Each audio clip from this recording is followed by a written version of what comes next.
Vin hi sang hi som hi pakhat sep November ni som le pakwa ni a e vairabi din thar branchar sa udin tharaten pathian choi moina atan voklian de mayan pe a hey kan fatu ten nia hey kan fatu leader to lu pazir te an ei treu maya hey bọc sai cây lâu hết ạ. Kan ei tui khop mai anuam khop mai hey ku sia ma pa po khai kan ei tui khop mai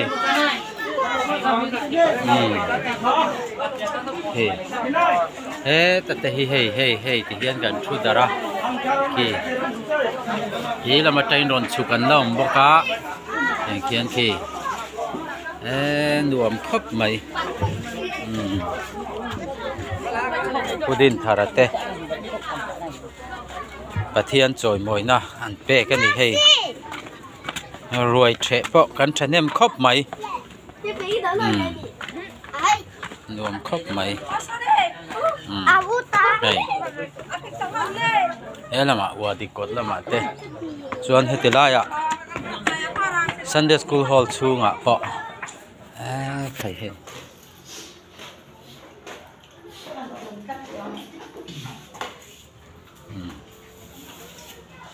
Cái chỗ tiên về đúng không?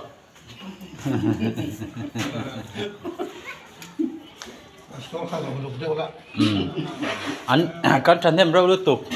cái thứ lại khiên mò in line khi cái train nỉ yên